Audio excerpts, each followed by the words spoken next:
Okay, so I will share the debrief slides first. Again, before and once we are done with the recap of the content, then we will go on to looking at the questions. Okay, so can everybody see the slides I'm sharing? Yes, no? Okay, thank you. Okay, so just a few things before we continue. All right, so for the graded studios, please make sure that you come prepared. Okay, so I think after the first round, most of you were much more prepared. All right, so you came prepared with the template and you knew what to do and how to get the slides ready. Okay, and and just populate the data as and when you did the experiments. Okay, so please make sure that you follow through on that for all Grader Studios, and even non-Grader Studios also is good to do a good amount of preparation for the learning journal part as well. Okay.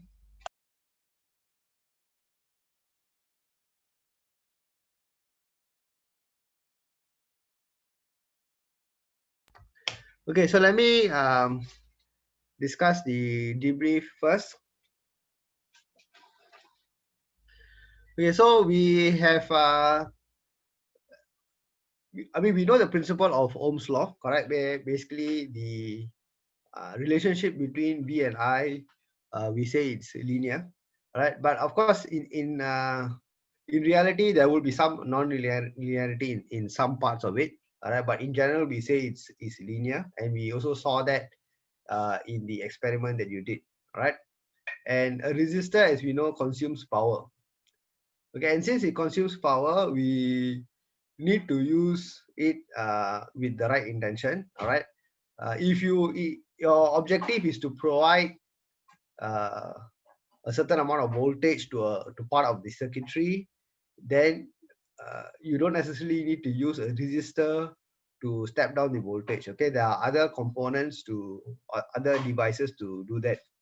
Okay, which we'll actually be seeing in future studios.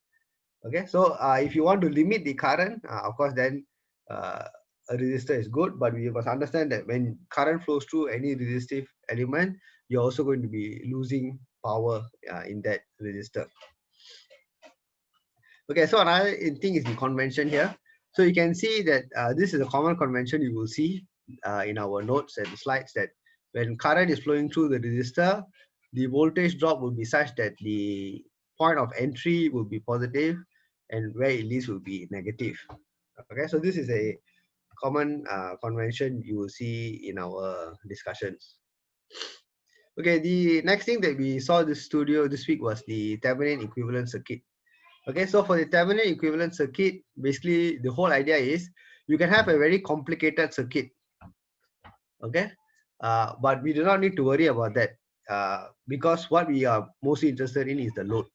Okay, so when you're designing, let's say a system to drive the LED or drive the motors or some other output device, what we're interested in, what is the voltage this device is, and what is the current that flows through this device.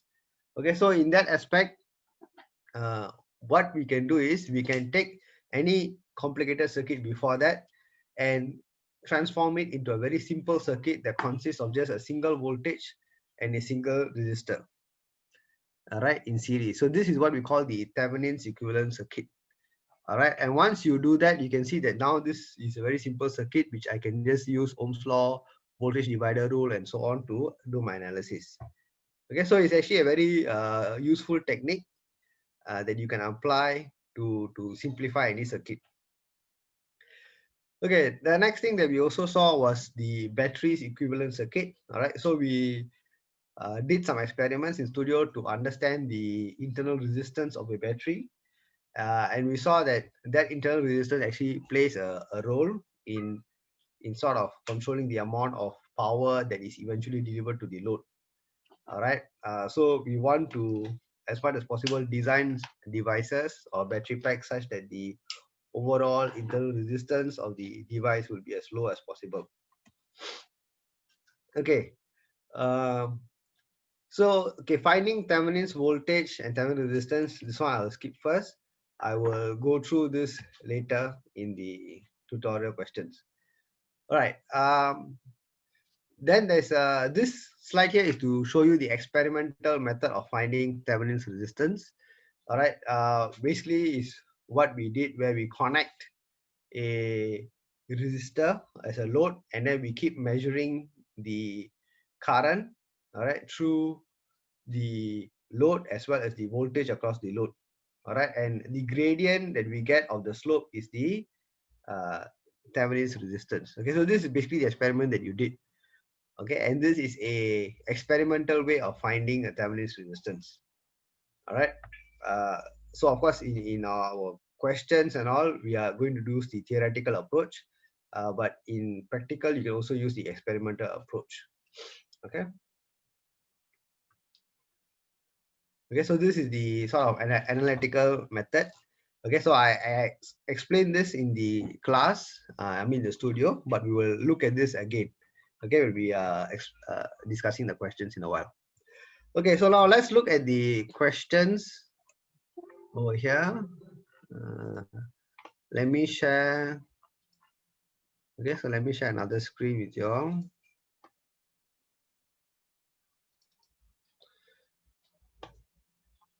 Okay, so I'm going to use this to discuss the question. So this is question 1, where we are asked to find the Thevenin equivalent, okay, of this circuit that is seen by RL. All right. So when we say we want to find the Thevenin equivalent, basically we are removing the load. So this is the load. Okay, so effectively what we have is we have a 12-volt supply here. Okay, so this is your V2 and this is your R2 over here. And then you have R1 and you have another 12 volt. Okay, so this is your V1. Okay, so this is your circuit that you're going to analyze, and anything beyond this is what we call the load. Okay, now in order for me to find a Thevenin equivalent circuit, there are two things I must derive. I must derive VT and RT. Okay, so VT is the open circuit voltage. So when I say open circuit means I remove my load. Okay, so when I remove my load, I look at it from the load perspective. So when I look at it from this direction, that means between the nodes A and B here, what is the voltage that I see? So the voltage here is basically the voltage across this point or this point. Okay, so this is quite similar to what you did in the studio. All right, so basically you can apply your KVL loop over here. So if I were to draw a KVL loop, okay, and the whole idea of KVL loop is you can draw your loop in any direction, and then you label your currents in that direction that you have chosen. Okay, so right now I'm drawing my loop in this clockwise direction, which means current is flowing out of this battery, the left hand side battery V2. Okay, so this is the voltage drop here, and for R2 the voltage drop is in this direction, and then it goes this way, and then it's in this direction, and this is 12 volts here. So if I were to write the KVL expression, what I will get is 12 equals to, so I'll call this I, all right? So this resistance is R2I. Okay, so maybe I'll just put the value here. So this is 0.28I plus 0.15I plus V1. Okay, why everything is plus? Because all these three purple arrows are in the same anti-clockwise direction. 12, this 12 volts on the left hand side is the only one in the clockwise direction. All right, so why this direction? Because I draw the loop this way, and so I am assuming that the current is going to flow in this direction, and I do the analysis based on this. Okay, so you can assume anything, correct? You can assume clockwise or you can assume anti-clockwise. Either way is fine as long as you know how to label the arrows in the correct way based on your current direction that you have chosen. Okay, now the next step is, okay, let me replace this V1 with the 12 here. Okay, so you can see that 12, if I bring the 12 minus 12 over, it becomes 0. So it becomes 0.28 plus 0.15 I. So effectively I is equals to 0. All right. So this is basically ideal situation because both the voltage sources are exactly at 12 volts. So if both the voltage sources are exactly the same, then there is no current flowing. Okay, there's no current flowing within this loop over here. Okay, so in that case, if there's no current flowing in the loop, then there is also no voltage drop happening across R1 or across R2. Okay, that means the only voltage that you will see for Thevenin's equivalent is your 12 volts. Okay, so this is the same circuit that you saw in your studio, but only thing in your studio, all right, we saw that the two voltages are slightly different, so that difference causes a current to flow. Okay, and then because of that current flow, you have a voltage drop on one of the branch and voltage you add in the other branch. Okay, depending on how the current is flowing. Okay, so in this case, both of them are exactly the same, so you do not have any voltage drops in the resistors, and because there is no current flow. Okay, so the Thevenin's voltage that is seen is actually 12 volts. Okay, so that is the first step, VT. Now we're going to look at the next one is RT.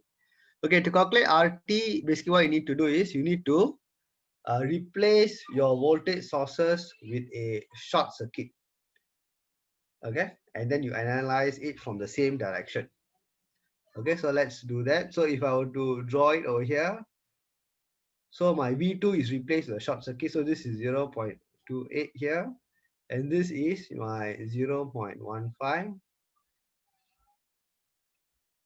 Okay, and now I'm looking at the circuit from the same direction. Okay, RT. Okay, and the technique to find RT is very simple. Okay, you just imagine that this place from where you're looking at, you imagine that now there is actually a power supply there or a battery there. Okay, so you just imagine that there is a power supply here and analyze how the current will flow. Okay, so in this case, the current will flow in this direction. Okay, and when it comes to this branch, it will split here and here. So since it splits into these two branches, we can say that these two branches are parallel. Okay, so that is the easiest way to analyze RT. So RT is given as 0.28 parallel 0.15, which will give you 0.098 ohm. Okay, so the final circuit here, okay, the final Thevenin equivalent circuit here is given as VT is 12 volts and this is 0.098 ohm. So this is your Thevenin equivalent circuit. Okay, and everything else here on this side is the load.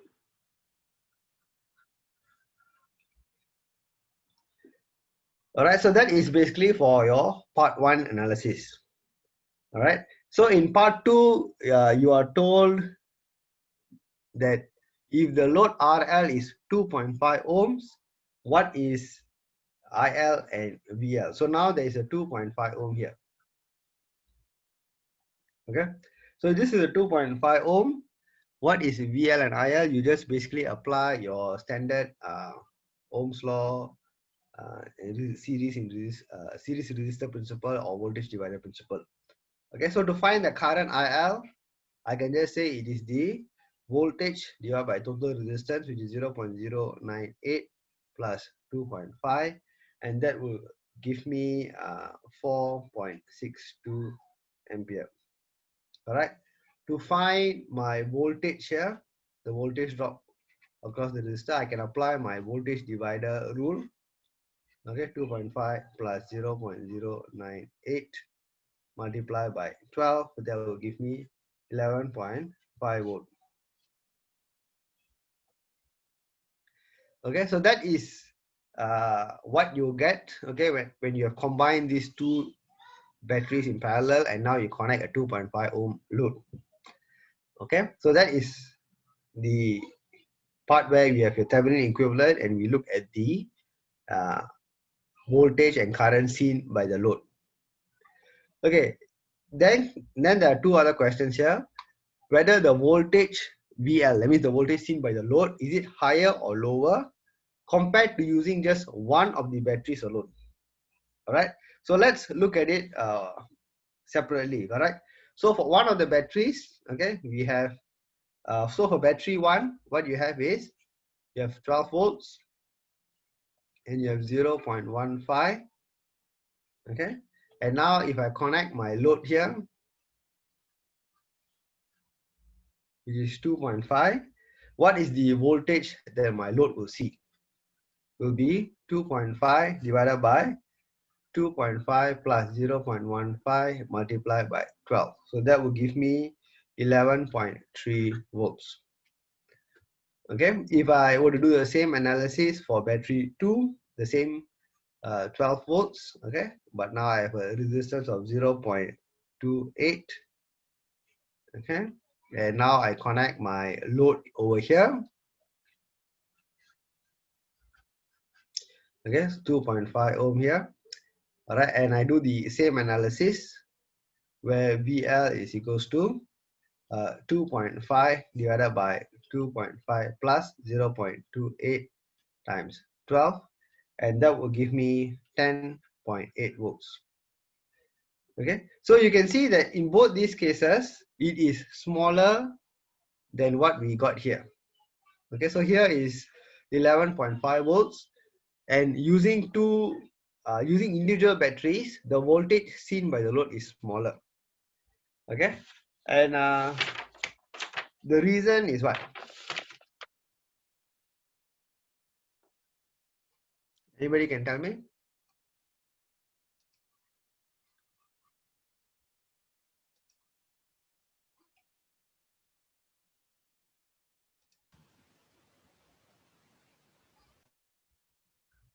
Any suggestions? Why is it lower here compared to the two batteries in parallel?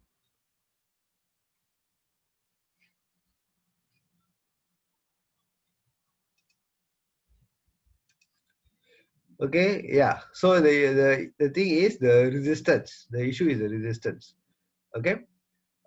So as you see, when I look at each of the individual cells, this is 0.15 ohm internal resistance, this is 0.28. So there will always be some voltage drop at the internal resistance side, and then whatever is left is what the load will see. All right, but when we have two cells in parallel, the effective resistance is now much smaller. Okay, so whenever you have cells in resistors in parallel, the effective resistance will always be smaller than the smallest resistance. Okay, it'll always be the same. Okay, it'll always be smaller than the smallest resistance. So in that sense, your voltage drop internally is smaller, so the load is able to see a higher voltage. All right, so that is the reason why you have the two cells in parallel, okay, to reduce your overall resistance and deliver higher power to the load. Okay, so that is basically your question one, very, very similar to what you did for your studio, all right, in terms of the analysis. Okay, and I think most of you did it, or understood and did it well in the studio. All right, so let's go on to this. So any questions? Okay, so if any questions, you can just put in the chat or you can unmute and you can ask. All right, so if there are no questions, okay, then I assume that everything is fine. Okay, I'll just carry on to the next question. Okay, so is there any question? No? All right. Okay, now let's look at this circuit here. Find the Thevenin equivalent circuit seen across A and B. All right, so again, in this case, they have already removed the load. So the load is supposed to be connected here across A and B. So they've already removed the load. So the Thevenin equivalent circuit is what I will see when I look in this direction over here. Okay, I look in this direction. So two things, VT and RT, correct? Now, you can look at it from either perspective of either finding VT first or RT first. Okay. Now, if I were to look at it from the RT, okay, maybe we do RT first. Okay.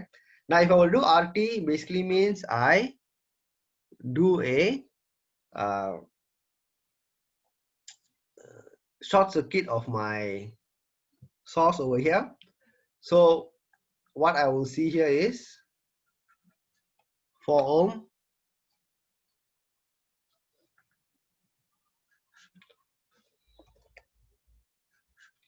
this is 4, this is 2, this is 6, and this is 3.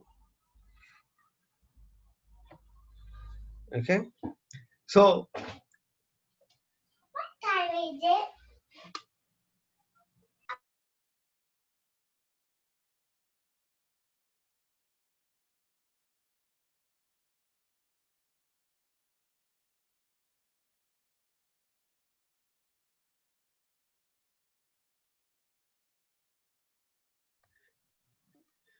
okay, okay, so for this RT, like I said, what we need to do is we need to examine based on the flow of current, imagining that I put a source here. Okay, so if I put a voltage source here, what will be the current? Okay, or how will the current flow? So the current will come out here, and over here it will split into here and here, correct? Okay, and then it will come here and then split into here and here again. All right, so there is two places where it split. So here and then here. So to find the equivalent resistance, you need to start from the end of the circuit and then you need to work backwards, okay, to the front of the circuit. Okay, so we start off with the end, which is here. So here, what do you see? You see that there are two resistors, 3 and 6 in parallel. Correct, 3 and 6 in parallel. So when 3 and 6 are in parallel, what is the effective resistance? So that would be 3 parallel with 6. It is 3 times 6 over 3 plus 6. Okay, so it's 18 over 9, which is equals to 2 ohm. Okay, so the first step is we can see that the resistance wise, we can simplify it into 2.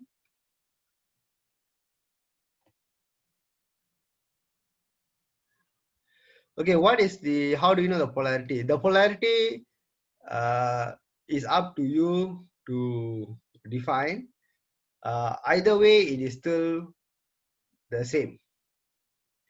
Okay, it will still be the same. Okay, but generally, we try to put it such that the positive is up and the negative is down. All right, so since we are looking at it from this perspective, we have always used the convention that the positive will be on top and negative will be below. Okay, if you put it the other way, see,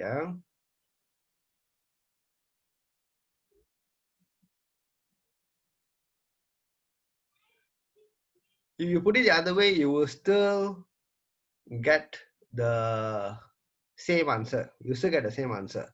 Why? Because if you imagine that I put it the other way, okay, the current flows here, okay, you will split into this branch and this branch, correct? And over here, it will still split into this branch and this branch, which means 3 and 6 are parallel, and then in series with 2, and that is parallel with 4. All right, so whichever way you look at it, plus or minus or plus or minus, it will still be the same. Okay, you'll get the same answer. Okay, you can try and see. Okay, but I'm going to show you this convention. You can try the other way and you can verify that the answer is the same. Okay, so let me stick with the one that I originally did, which is the green arrow. So in this green arrow, you have 3 and 6 that are parallel. So this gives me 2. So this 2 is this 2 over here. And now I have another 2 over here. All right, and then this branch, and then here I have the 4. Okay, so this is my supply. So here you can see I have 2 plus 2, which is 4 and 4. So on 4 and 4 parallel, all right, so this will be 4 parallel with 4. Okay, because this 2 and 2 are in series. Right, this 2 and 2 are in series, so I have 4 parallel with 4. So 4 parallel with 4 will give me 2 ohm. Correct, will give me 2 ohm here. Okay.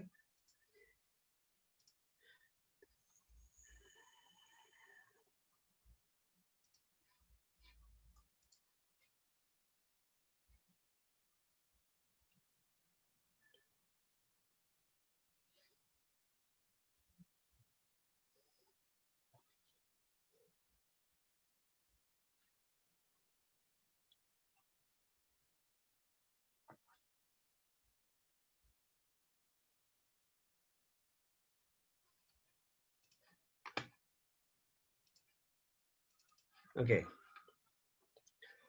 Okay, I need more space here. Okay, so RT is 2 ohms. Now let's go on to so far any questions on RT? All okay. So let me go on to VT. Okay, so RT basically we do step by step. Okay, like I said, you start from the end of the circuit and you work backwards. All right. So when you start, you must understand or analyze and see which components are series, which components are parallel, and then you work backwards till you get to the final resistor over here.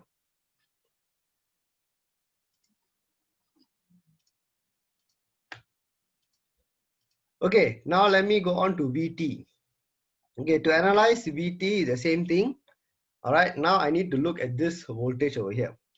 Now this voltage for is basically, so the open circuit voltage is the voltage seen by the 4 ohm resistor. That means it is this voltage here.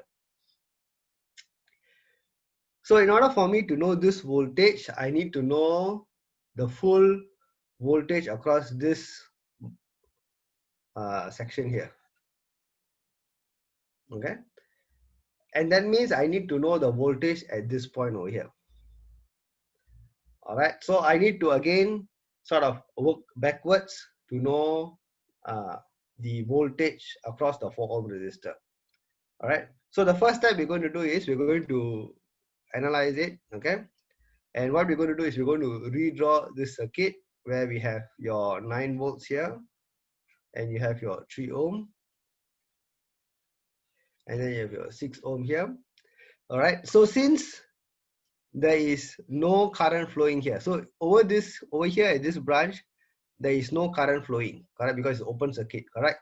So whatever current coming in through the 2 ohm is going to go into the 4 ohm and then go back here, correct. A and B is considered open circuit, so there is no current there. So 2 ohm and 4 ohm are effectively considered to be in series, correct. They are effectively considered to be in series. So I have the 2 ohm here and I have the 4 ohm here.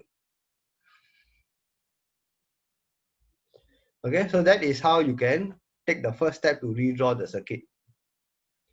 Okay, now that you have the 2 ohm and 4 ohm in series over here, you can redraw it one more time to say that this is 9 volts, this is 3, this is 6, and then this is also 6. Okay, so if this is 6 and 6, then we know that we can now redraw this to be 3. 6 and 6 parallel, you will get 3. Right, 6 times 2 divided by 6. plus, sorry, 6 times 6 divided by 6 plus 6. All right, so as long as you have two resistors in parallel, the final resistance will be the one of the resistor divided by 2. So the final resistance here is 3 ohm. Okay, now that we know that this is the circuit, okay, after we simplify step by step, we can now confirm and say that the voltage across this 3 ohm resistor here is 4.5 volts, correct? Because this is 3 and 3 means you split equally. Okay, so if this is 4.5 volts, okay, so now what we have done is we have worked in one direction to get the voltage across the branch. Okay, this branch here is, this point here is the same as this point and this point, correct? Because they are both the two parallel branches that made up the 3 ohm. Okay, so if I have 4.5 volts here, it means I also have 4.5 volts here and also have the same 4.5 volts here, correct? Because they are both parallel branches. All right, and that means if I go backwards now here, the 4.5 volts is here and the 4.5 volts is also here, correct? And what am I interested in? I'm actually interested only in the voltage across the 4 ohm resistor. Okay, because that is what we see from the Thevenin perspective. But when I look at it from this direction, what I see is the voltage across the 4 ohm resistor. So that is what I want to find out. Okay, so the voltage across the 4 ohm resistor here is basically again applying voltage divider rule, which is 4 divided by 4 plus 2 multiplied by 4.5.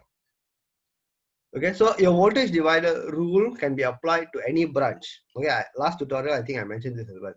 Okay, you can apply it to a full circuit like this. Okay, or you can apply it to a branch, as long as you know what is the voltage at the top and what is the voltage at the bottom. So in most of our cases, as long as we know that the bottom is ground, that means this is 0, the voltage difference across these 2 points is 4.5 volts. That means the voltage across any of these components can be obtained using the same voltage divider rule. So it's 4 divided by 4 plus 2 multiplied by the voltage across this entire branch, which is 4.5 volts. Okay, and that will give me 3 volts. All right, so the final Thevenin equivalent circuit, okay, for this question would be 3 volts and 2 ohm. Okay, so that is your Thevenin equivalent circuit over here.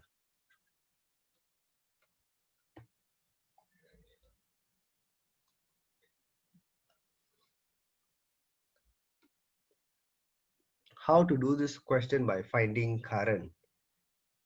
Okay, if you want to do by current, you still have to do this whole step. Okay, because if you want to base on current, that means I can say that the current here, okay, in this case will be 9 over 6, okay, which is 3 over 2 ampere, correct? 1.5 ampere over here. All right, so it is 1.5 ampere over here, okay, 1.5 ampere going in this circuit. So this 1.5 ampere will have to split. Okay, so what you will get here is 0.75 and 0.75. Okay, and you take 0.75 ampere coming inside here, this branch, and 0.75. So you take this 0.75 ampere multiply by 4 ohm, you will get the same 3 volts.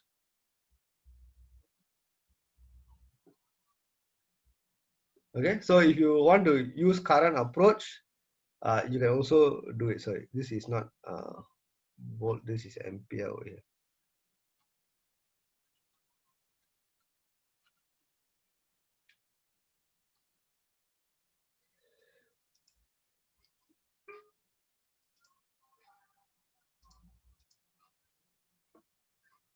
Okay, so you can use either approach, you will still get the same answer as long as you are doing applying the formulas correctly.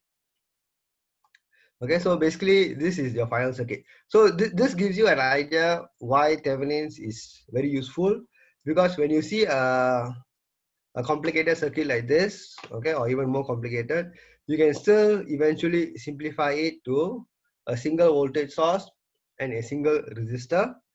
All right, and that will then give you the ability to analyze the load perspective a lot more easily.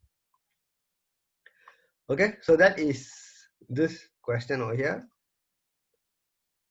Okay, any other doubts anybody has about this question?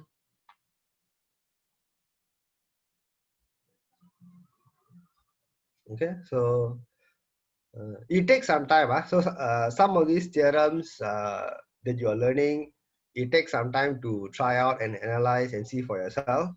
And it's okay if you don't get it the first time. All right, you look at it, try again, and then you see which part you're not sure. All right, if after we discuss the solution you're still not sure, then you can always consult me, all right, or your TAs during the next session or through email as well. Okay, so don't be too concerned if you don't get it the first time around or you still have doubts. It's quite normal. Okay, so Thevenin's equivalent. Next week we're doing a node analysis. All right, so some of this it takes time to understand how to label the voltages, how to label the current. Okay, from where do I start the analysis and so on. Okay, so it takes some time to get used to this whole approach. Okay, let's go on to the next question here. So in this question, we are asked to derive the value of RL that causes maximum power transfer from the source to the load. All right. So basically what we are saying is we already take a complicated circuit and now we have condensed it into this Thevenin equivalent. All right. And we want to know what value of RL that will make the maximum power transfer from the source to the load.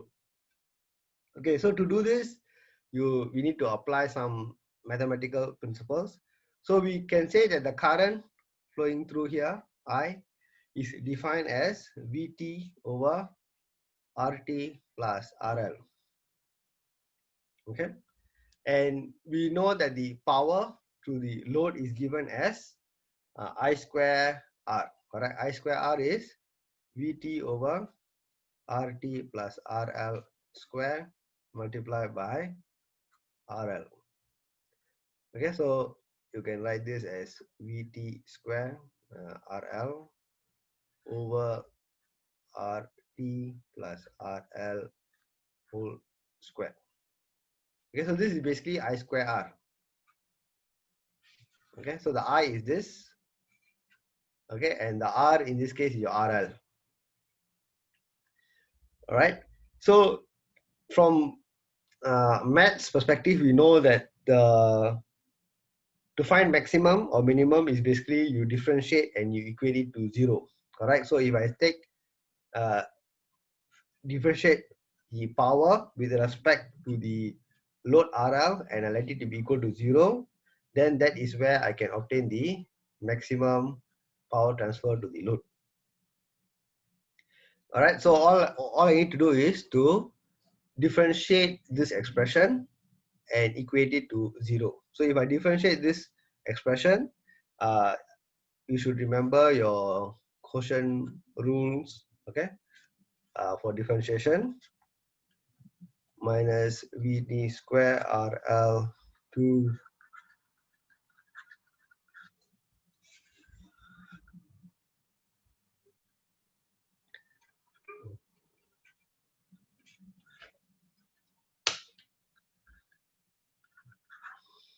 okay, so I let this whole thing go to 0. So let me just show you some part of the working so that you know how to do it. Okay, so the rest is just mathematics. The first part is just getting the expression for this whole power, and then understanding that we need to differentiate.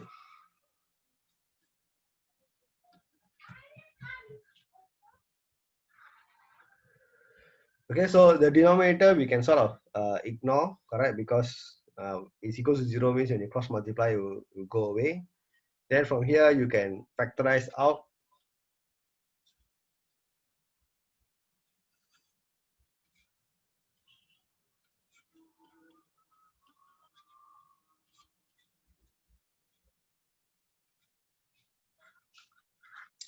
Okay, and then you will finally get that RT minus RL equals to 0. So RT equals to RL. Correct. This entire factor you divide means this thing also disappears.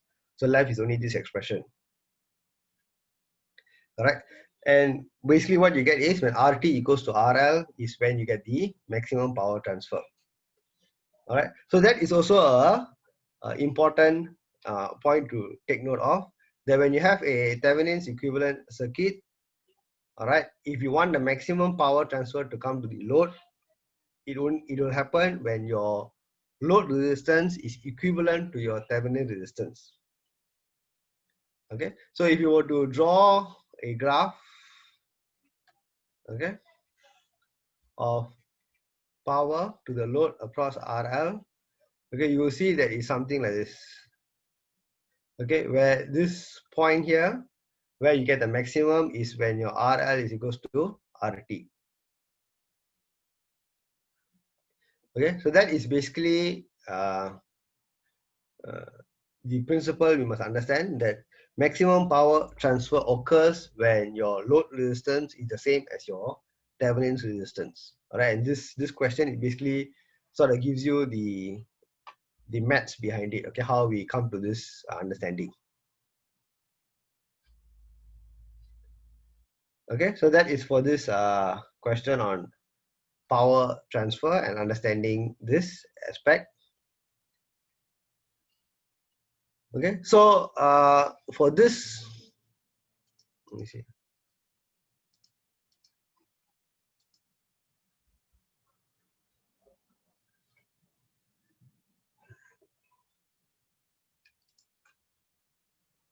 Okay, so this is not equal to 0, but when this is already factorized out. So if I divide both sides by this term, then 0 divided by this term will negate this, correct? So left is only this. So this is a factor, right? It's just like saying 2x plus y equals to 0. So effectively, y is equals to 0, correct? Because I divide by 2x, both sides. Wait.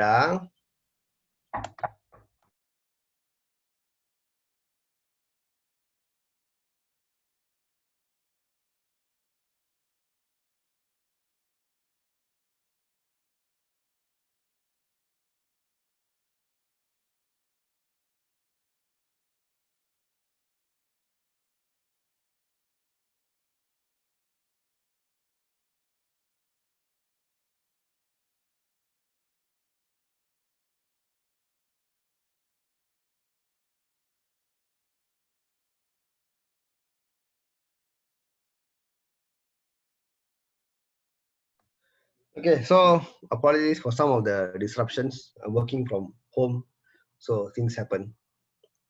Okay,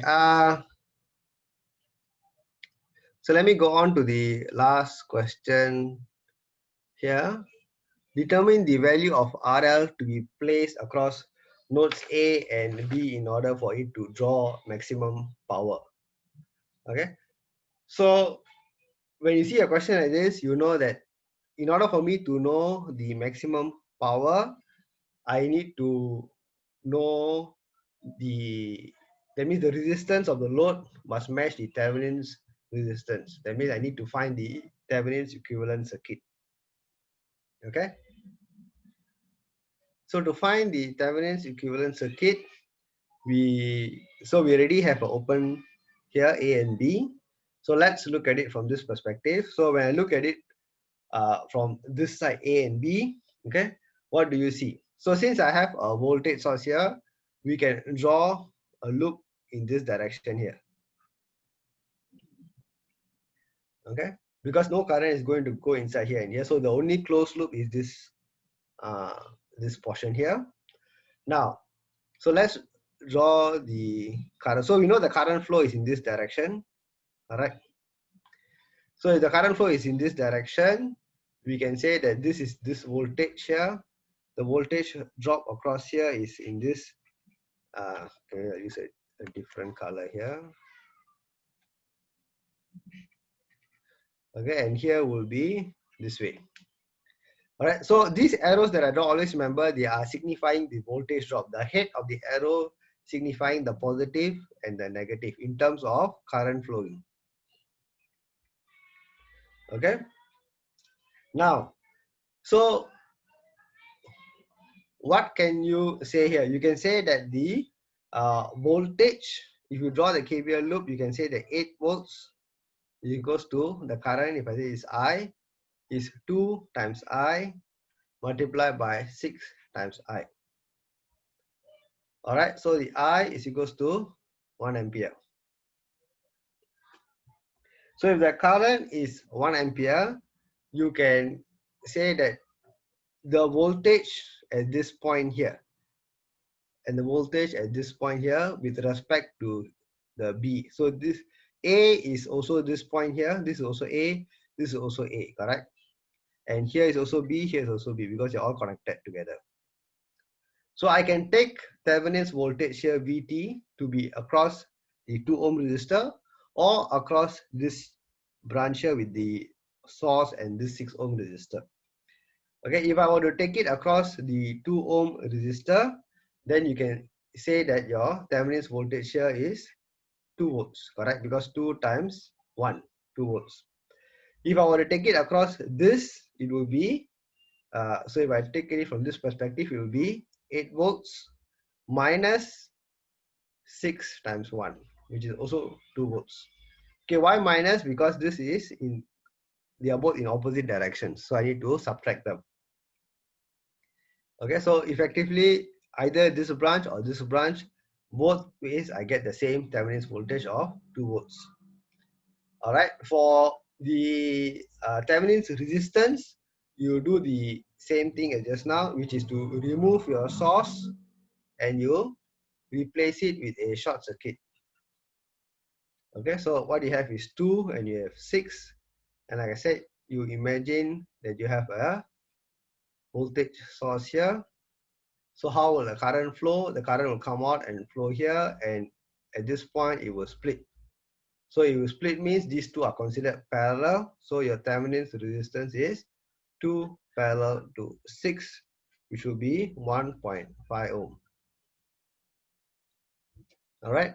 So your final Thevenin's equivalent circuit, okay, will look like this: 2 volts and 1.5 ohm. Okay, and this is your load now.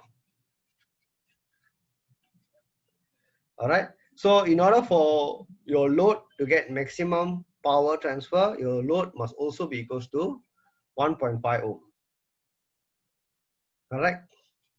Okay, and if you want to calculate the power to the load, you can just use I square R. Okay, whichever formula, all is the same.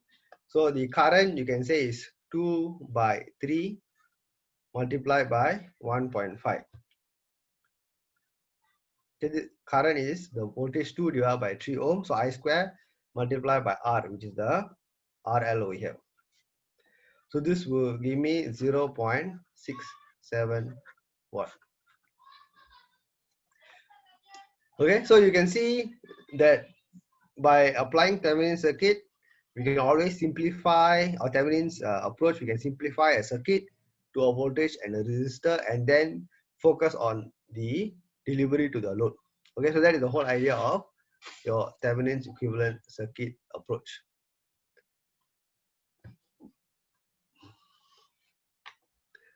Okay, so that basically brings us to the end of the tutorial in terms of the questions. The slides that is prepared, the official slides, I think we will usually upload by the end of the day or by the weekend, okay, for you all to review. And as always, whatever that we discuss in tutorial, I will also upload and send you all the video link. Okay, so you can refer back to the discussion and the analysis. Okay, so does anybody have any other questions regarding the whatever we discussed today?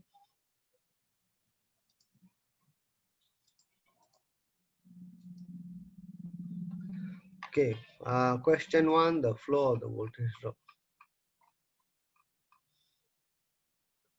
Okay, so for question 1 over here, in this case, okay, you can choose to draw your KVL loop clockwise or anti-clockwise, doesn't matter. So if I draw it clockwise, then all the voltages that are in this direction based on the current flow would be in this clockwise arrow. So in this case, I assume the current is going to flow in this direction. So if the current is going to flow in this direction, the voltage, the current coming out of this 12 volts will be coming out. So for this 12 volt supply is positive and negative. But for the other devices, current is going to drop. So if current is going to drop, current is going to drop from this.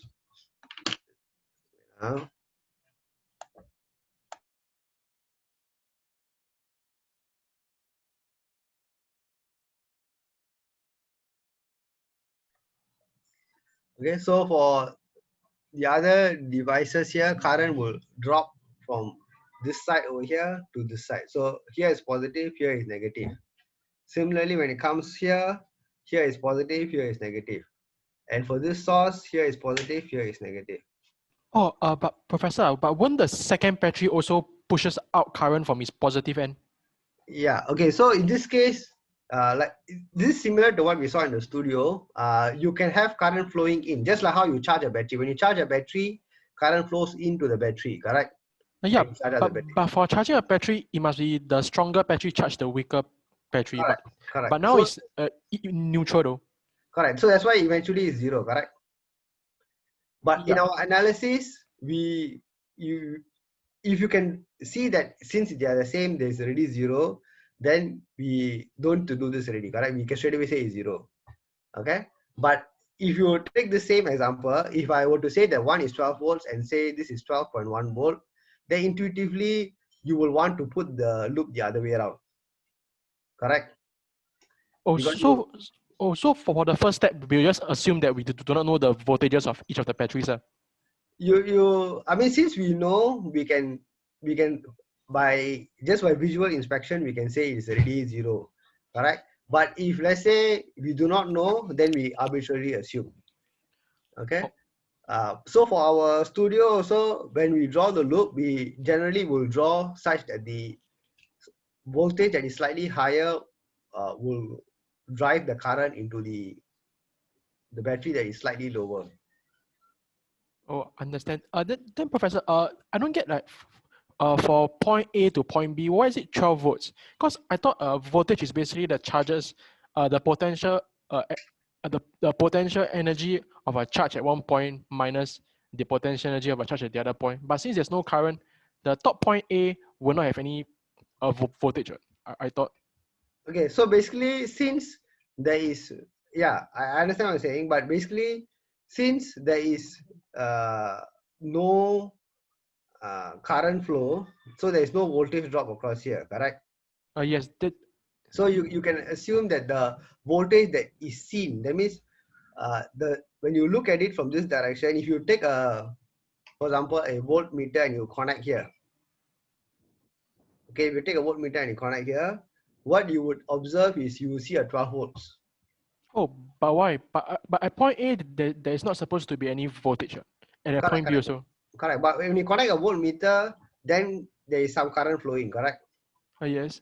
Right. So of course, when you connect a voltmeter, the voltage will drop a bit because current is now going to drop across the R1 a bit.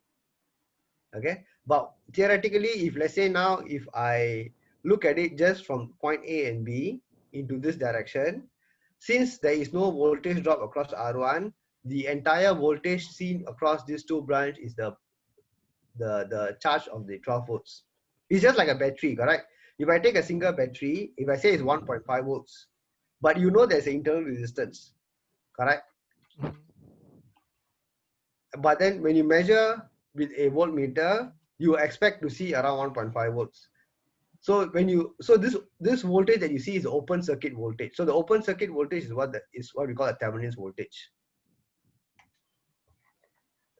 Oh, okay. So you just think of it as the same battery concept. When you take a piece of battery, you say it's 1.5 volt battery, but you don't have anything connected against it, correct? But you still say it's 1.5 volts, and you know there is an internal resistance, correct? So it's the same thing. Oh, so when you connect it, there'll be a slight drop due to Correct. the internal resistance. Yes, yes. But we say the Thevenin is the open circuit voltage. That means it is there, but it is currently open circuit. Okay. I sort of get it already. Thank you, instructor.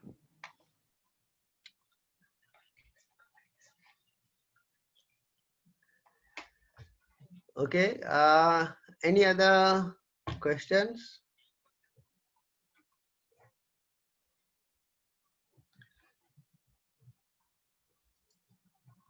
No. Okay, so we make an assumption. Yes, we make an assumption for calculation. All right. So when we want to analyze, okay, and we do not know the direction upfront, we make an assumption and then we calculate. If the final value of the current is negative, then the original direction that we assume is not correct. So we just change the direction after that. And then we get the correct current flow and the correct voltage drops. All right. So initially, when we do not know the current flow, we can make an assumption and then move from there.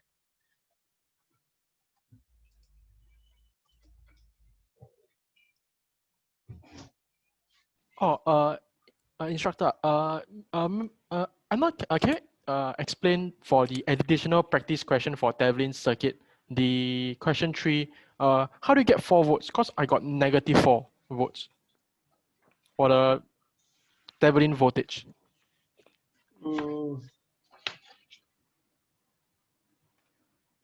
Let me see. Which question are you talking about? Question 3 for the additional practice questions. Question 3. The Thevenin voltage is 4 volts.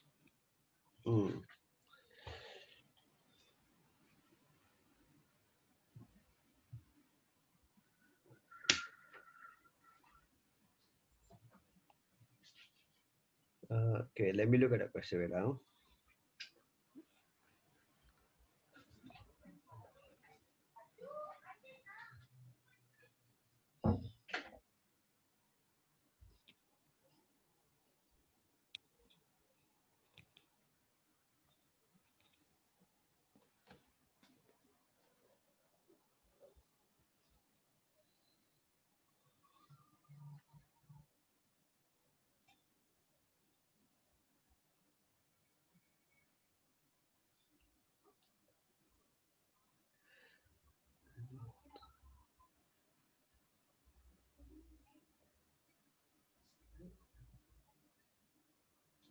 Okay, so the plus and minus. Okay, so maybe let me draw it over here. Okay, so in this case, basically what you have is you have your 10 volts and you have your 5 ohm and you have a 20 and then you have a 20 volts here.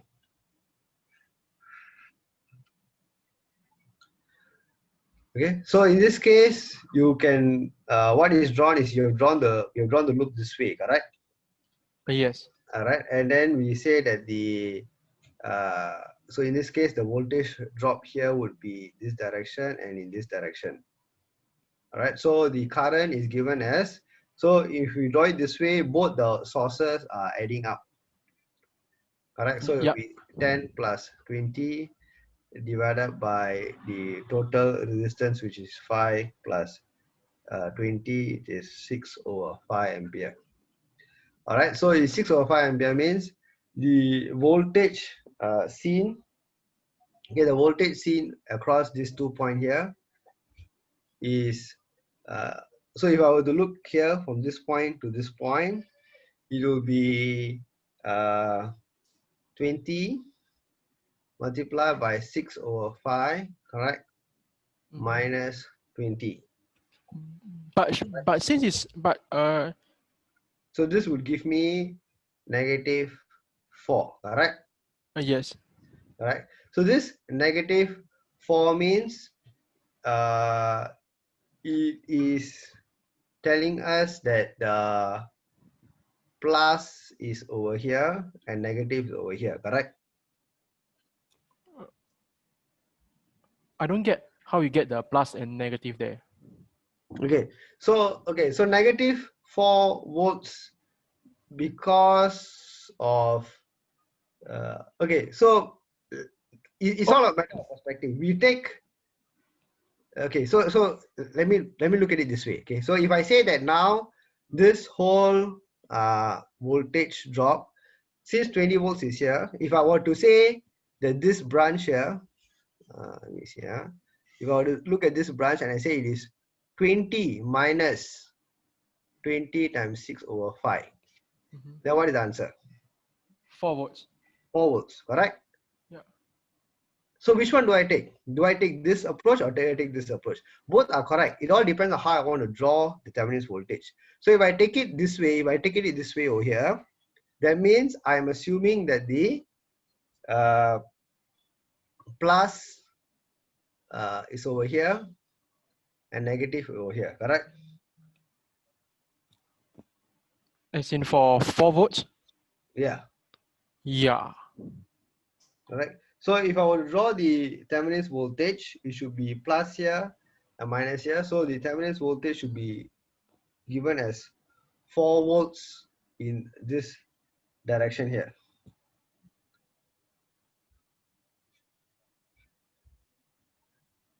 Correct? Oh, I think I didn't quite catch that part. Okay. Let me see. Okay, so now if I look at this branch, correct? And if I want to take this voltage difference, so the current is flowing this direction. So it will be this. Oh, so now we are assuming the current is flowing in the clockwise direction, right? Yes, yes. Okay, so the current is 6/5. So the voltage drop across the 20 ohm is in the opposite direction of the 20 volts here, correct? Yes. So the effective voltage that you see here is 20 minus this, which is 4 volts in this direction. So you have a supply of 4 volts like this. Yeah, so I think it should be this way, but the diagram is drawn the other way, correct? Negative, positive. Oh wait, but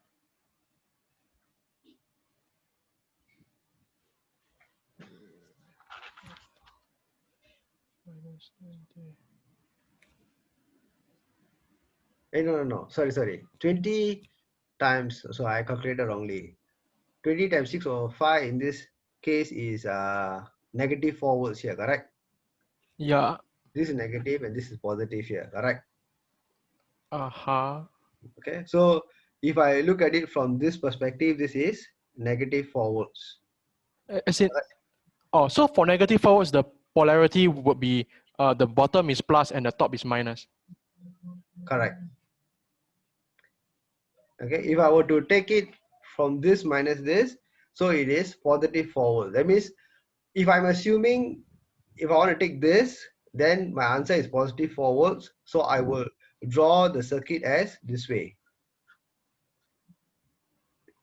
If I draw it as 20 minus 20 times 6/5, then it is negative 4 volts this way. But I thought for the polarity, if it's positive at the top, it will be negative 4 volts. Sorry again? Of course, for the polarity of VT, if the polarity is positive at the top, isn't it negative 4 volts? No, so you see, we are looking at it at the open circuit voltage from this direction, correct? Okay, so this is VT, correct? I'm looking at it in this direction. Yes, correct. So if I look at it from this direction, there are two voltage drops here, correct? Mm-hmm. One across 20 ohm and this. So if I take it as the higher voltage drop is this, the 20 times 6 over 5, correct? Isn't the higher voltage drop 20 since isn't the high voltage drop the one nearer to the 20, the bottom one? Because the bottom voltage should be 20, then the top voltage should be 20 times 6 over 5. The 20 times 6 over 5 is more than 20, correct? Oh yeah? So the voltage drop across this resistor is going to be higher than the voltage source here, correct? Yes. So if I use that convention and I say that I take the higher voltage minus the lower voltage, so I get plus 4 volts, correct? Yeah. So the plus 4 volts is effectively the higher voltage minus the smaller voltage, so it'll be plus and minus here, correct? Yeah. Right, so that is the plus 4 volts that you get. If I take the other approach, which is a smaller voltage minus the bigger voltage, I get negative 4 volts. So negative 4 volts is in the opposite direction. Oh, but I thought isn't the polarity of the load based on which direction the current is flowing? Yeah, correct. But you Whether can, is it plus or minus is based upon the direction of. correct, it's based on a directional current, but in this case, we are looking at the open circuit voltage across these 2 points, correct? Yeah. So I can assume either way is fine, because if negative 4 volts is this way, is equivalent to drawing it positive 4 volts in this direction also. It's the same thing. So for the clockwise direction, it will be positive 4 volts, correct? So for the clockwise direction, the top will be positive and the bottom will be negative for the clockwise direction of the current. Clockwise direction. Yeah, I mean, if the current is flowing into the resistor here, so we take the top is positive, bottom is negative. Oh, I think, can you show oh, okay. I think I sort of got it. All right. So the easier way to always look at it is to not confuse yourself. Take the higher voltage and subtract the smaller voltage. Okay. So you know that 20 times 6 over 5. Okay. So this is 6 over 5 ampere. So you know that this voltage drop is going to be higher than this, correct? Oh wait, but isn't the point at green is yeah. Oh yeah, sorry. So this current 6 over 5 times 20, the voltage drop across this resistor is going to be higher than the voltage drop across the 20 volts, higher than the 20 volt source here. So in that case, you take the higher minus the smaller. So the effective value you get, the polarity will follow the higher voltage. Okay, so you'll get this. Okay, so that will help to prevent any unnecessary confusion. Oh, so for these kind of questions, do we always do it in a way whereby the VT is from higher polarity to a lower polarity? I mean, generally, I can say most of the time you will definitely have the idea that VT is plus on top and minus below. Oh, understand. So if we did it the negative on top and the plus below, we just invert we Yes. just times -1 for the voltage that we got for Yeah. VT. Yeah. Oh, I understand. Thank you very much. Okay, so there's a question in the chat why we take VT as constant. Because VT is fixed. Okay, once you derive your Thevenin's equivalent, your VT and RT are fixed already. The only thing that is changing here is your RL. Okay, because your RL it's just like you designing a circuit to drive a motor. Your circuit is fixed. Only the motor might change. Correct. So the load might change, but your front end circuit, okay, that Thevenin's equivalent will be constant. All right. So that part is, so that's why we only consider the RL as the variable.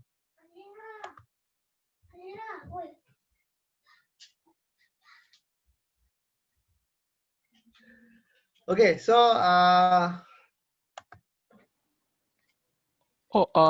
lecturer, but for the Thevenin voltage, but if your base voltage is like a battery, then if the current through the load increases, wouldn't your Thevenin voltage also fluctuates?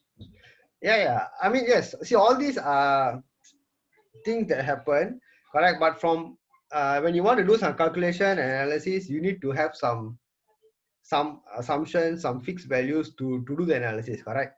Oh, so for this kind of Thevenin circuit, we'll just assume that the source voltage is fixed. Yes. Understand. Thank you.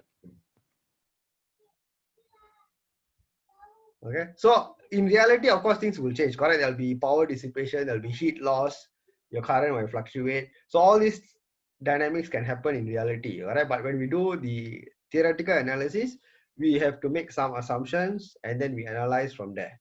Okay, so that will give us a value that is close enough to reality. Okay, so it's going to be 4, so I will end the session here. So if you still have questions about the tutorial questions or the additional practice questions, no issues, you can email me or you can discuss during the next studio as well.